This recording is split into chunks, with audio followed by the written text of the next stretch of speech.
Husband and daughter have an accident.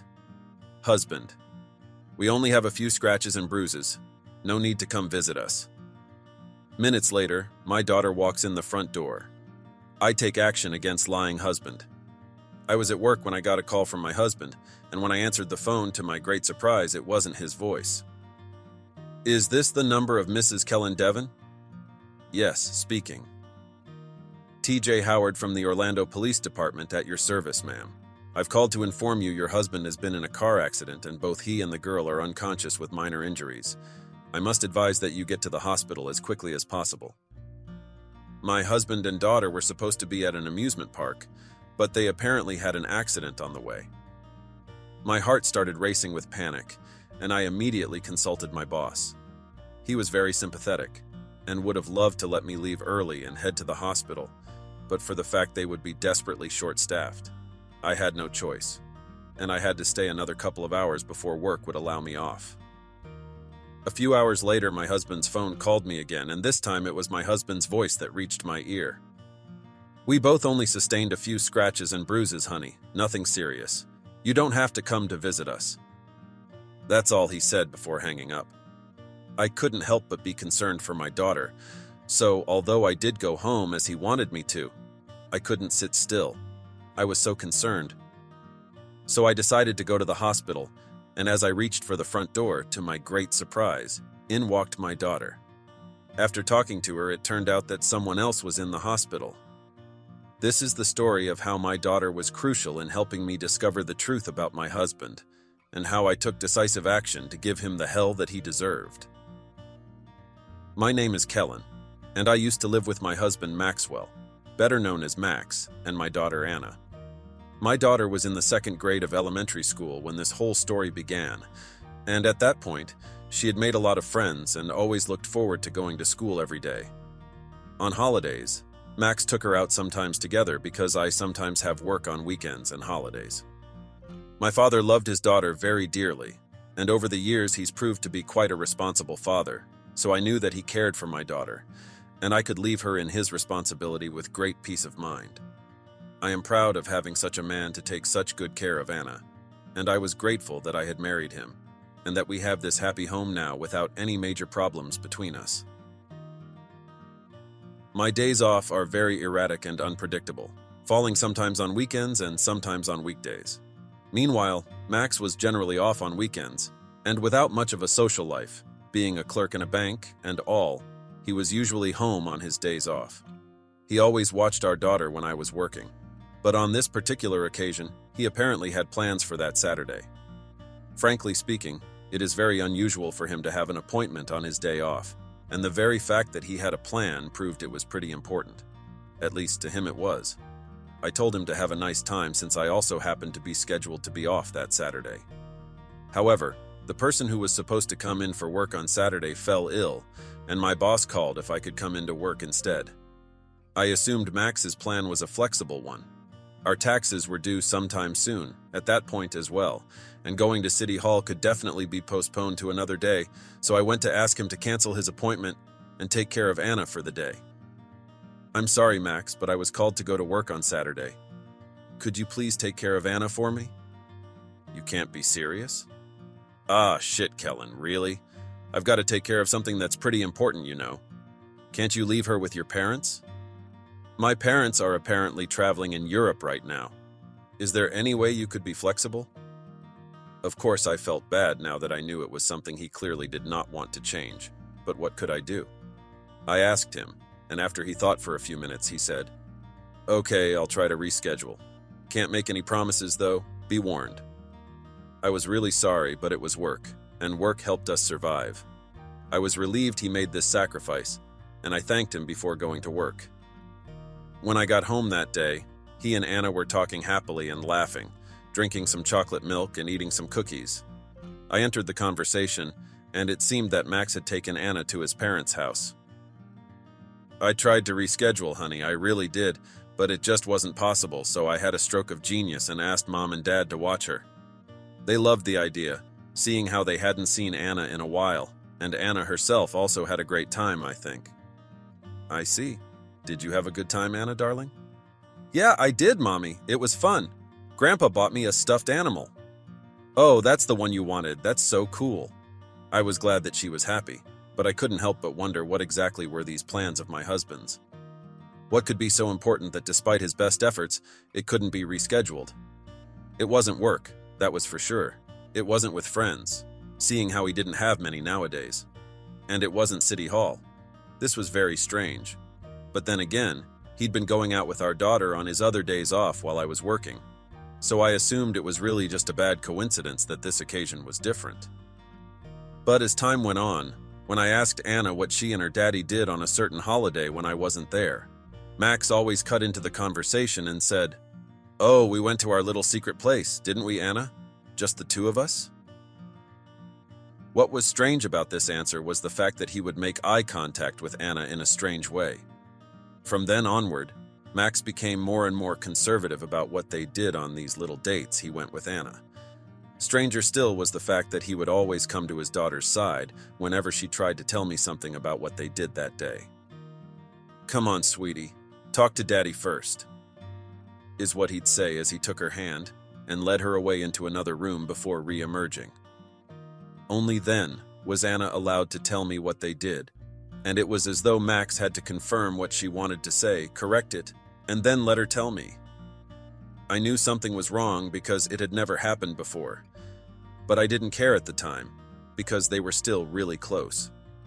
Then one day, a little while later, as I was leaving for work on a Sunday, I found that Max and Anna were also leaving the front door at the same time as I was. Usually when I went to work on weekends, they were still in their pajamas and relaxed the morning away. But that particular day, they were up and at 'em, dressed, and completely ready for something, at 8 in the morning. "Going somewhere exciting today, are we?" "Yeah, Mommy? We're thinking of going to an amusement park. I thought we'd go before it got too crowded." "Oh, is that so?" "Yep. Anna and I are going to enjoy another one of our lovely dates. Aren't we, my princess?" "Yeah, Daddy. That's so nice. Mommy wants to go too, so much. We'll all go together next time, okay?" Anna smiled excitedly, and the two of them left happily. Max's reasoning was logical. I was convinced that if they were going to a theme park, leaving early was the best thing to do, or the roads would get pretty crowded. I smiled they were having such a good time together, and I headed off to work. It was on my lunch break, and I was enjoying my favorite chicken wrap from a local Mexican street vendor, when I remembered that they were both still at the amusement park. I checked my phone to see if I had received any photographs of Anna from Max.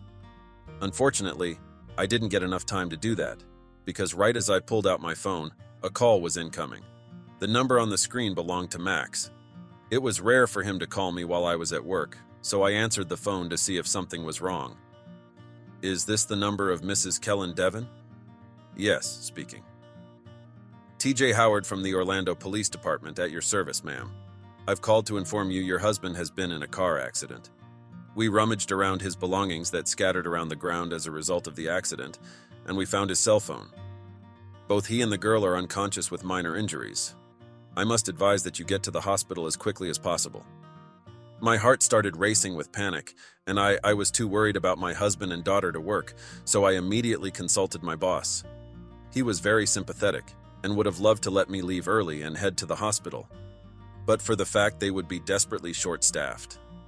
It was a particularly busy Sunday, and the customers just never seemed to stop coming in for appointments.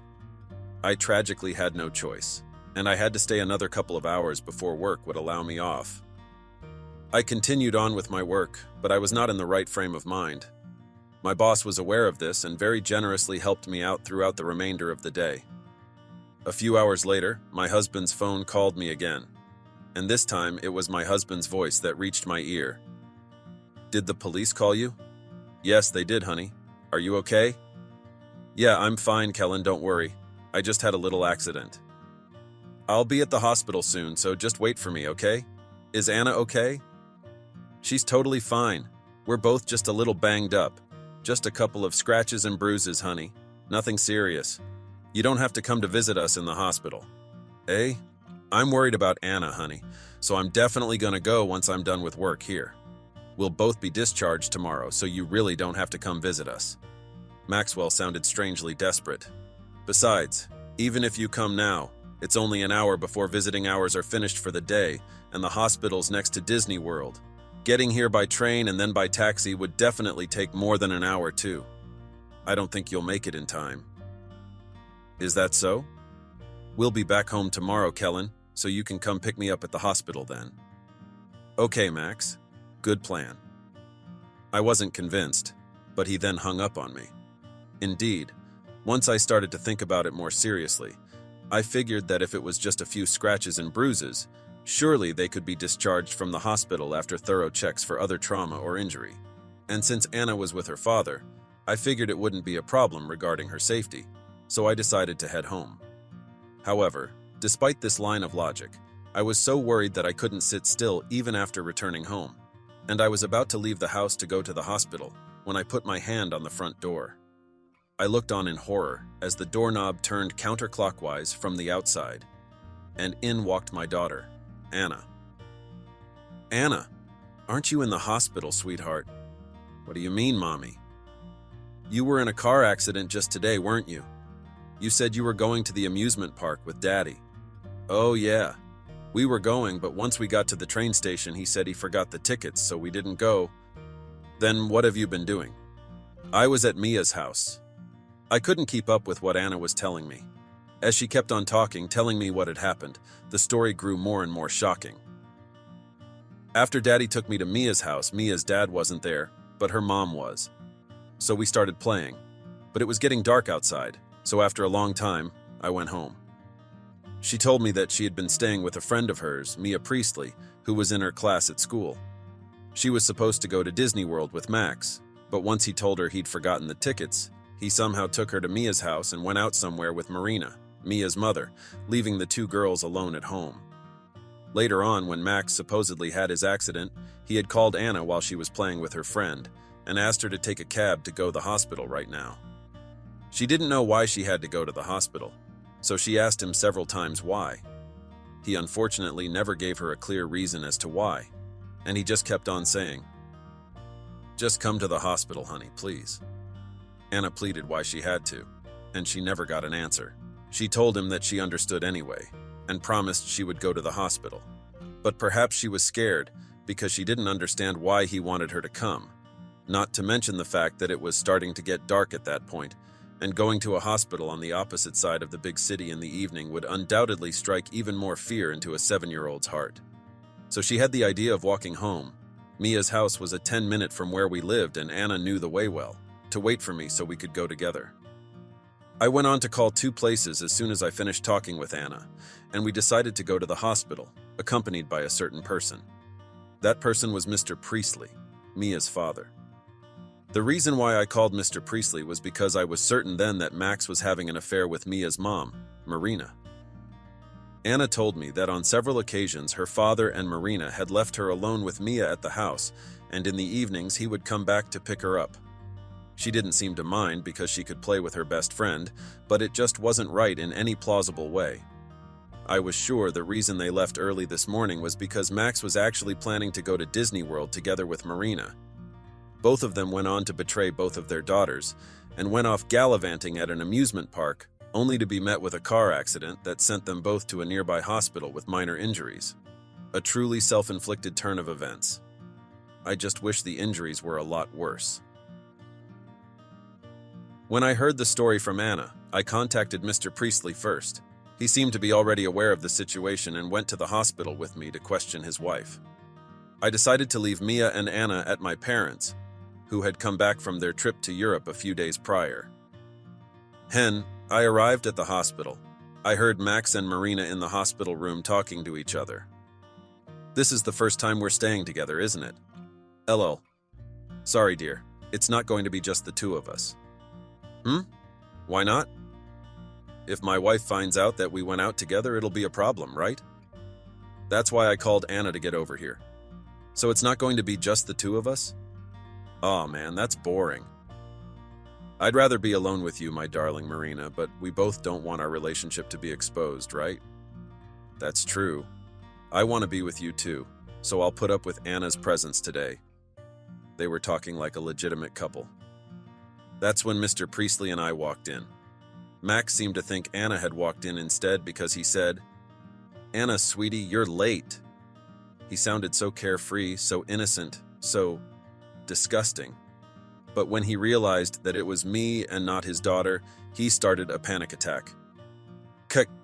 Kellen? Why are you here? I told you not to come here." Both traitors were flabbergasted.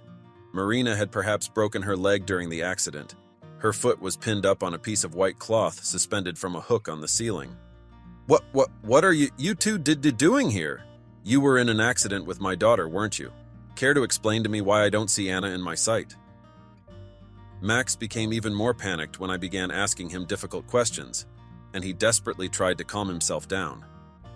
"That goes for you too, Miss Marina. And by the way, if you're thinking of an excuse, don't bother. I already know the truth, and it'll be useless to convince me of anything else. I have your entire stupid conversation from earlier on my phone." Then they completely broke down, and both admitted to having an affair. The reason my husband said he couldn't move the date to some other time the other day when I was called in to work because one of the personnel on their shift had come down with a fever was so that he could go on a date with Marina. And on this particular occasion, he told Anna that he wanted her to come to the hospital so that I would not find out about their affair. As Max was coming clean about the affair, Marina began to make excuses to her husband, Kingston. "I was attracted to Maxwell here because he was kind to me, and you were always working and didn't take care of me very much. I got lonely, honey, and if you had spent more time with us as a family, none of this would have happened." Damn, really, because I remember something completely different. Granted, I come home pretty late from work during the week, but thanks to my job being pretty employee-friendly, I always have weekends off. And I've tried to get the three of us to go somewhere fun as a family. Why, just a few days ago, I invited you and Mia to go on a trip to Disney World. But what would you do? You'd go out, leaving me alone with Mia, and you'd be gone until late at night. I was trying so damn hard to make time for my family, Marina, because I knew that you and Mia would be lonely and a little desperate. But you were cheating on me with another guy.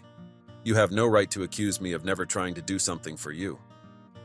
Marina found herself unable to say anything back to him. Now it was my husband's turn. "Kellen, listen. I'm sorry, I'm so sorry. I love you, and I was never going to get serious with the mother of my daughter's classmate. You and Anna are the most important things to me. So, well, I'm sorry about what happened, and let's allow bygones to be bygones, yeah? We were both lonely, because you were working on my days off, and Kingston here was working so late Marina hardly saw him during the week. We happened upon each other when our daughters met at the park one day, and that's when we started talking. So if you hadn't been working, we wouldn't have met, and it would have been a win-win situation, lol." What a disgusting laugh. I couldn't understand how they could be laughing in this situation. "You're absolutely disgusting. I'm divorcing you. You got my daughter involved in your ridiculous scheme, and you are a failure as a father, husband, and human being because of that mistake." Divorce? That's just not right.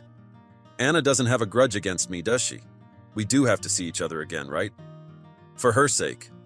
I must agree with Max, Mrs. Devon. Divorce is too much for such a sweet little girl like Anna. I mean, look at me and Kingston. We're not getting a divorce. We even agreed that if our relationship was exposed, it would end right then and there, and we would take care of each other's families. That's right, guys. You have to understand. We were really just playing around, lol. How they laughed together. Give me a million years. I still wouldn't understand what was going on in these scumbags' heads. Mr. Priestley was completely dumbfounded. While we were so dumbfounded that we couldn't say anything, we heard footsteps coming from the hospital corridor. Remember when I told I had called 2 people? Well, Mr. Priestley was the first person, and the second person was about to make a dramatic entrance at just the right moment. It was Mr. Devon, Maxwell's father, my father-in-law that I had called. I've heard your stories, people. And Kellen, my dear, I would like to offer you my deepest apologies. I'm so sorry. I'll get rid of these fools to make it up to you, to both of you. But what do you want to do exactly? All I want is a divorce, sir. Same here, Mr. Devon. Splendid.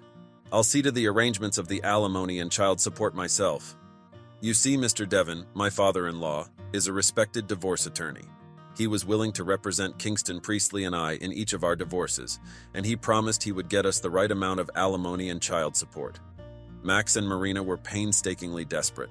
They adamantly refused a divorce, but they were no match against Mr. Devon, who had 33 years of experience and still counting.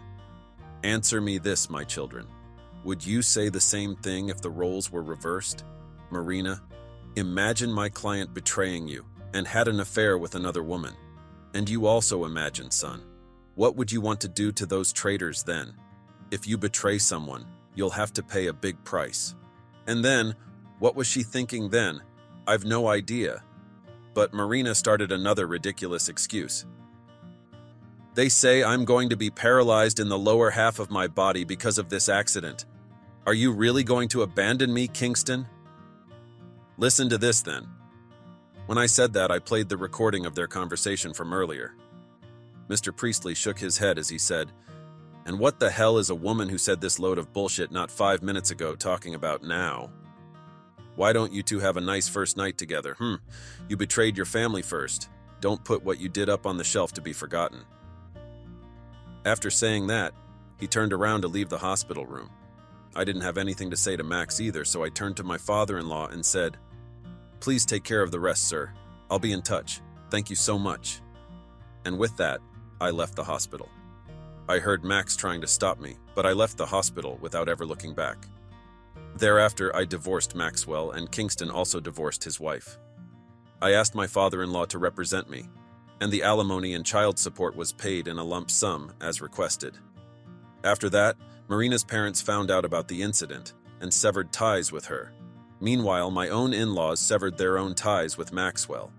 Mia fell into the custody of Kingston, and I took my daughter, of course, and all that was left for the traitors was each other. Moreover, it turned out to be true. That bullshit that Marina was saying about her being potentially left paralyzed from the accident, and Maxwell went on to support her. Marina was also being demanded alimony from me and from her ex-husband, and Max is working day and night to pay his own debts as well as Marina's too. They ended up breaking up because of the stress of their frugal lifestyle, which was inversely proportional to their busy work schedule, and they kept on fighting. Max then came to my house several times thereafter and asked for us to get back together. He also had the audacity to pick Anna up from school a few times, and I decided to call my Mr. Devon and have him file a restraining order against Max for us. We then decided to move back to my parents' house to live because I was afraid that my ex-husband would get too close to my daughter while I was at work. The school district didn't change, and I thought it would be better for Anna to have more protection around her. She and Mia seem darn near inseparable now, and thanks to that, Kingston and I have become good friends. I'm glad the actions of their adulterous parents weren't let through to our kids.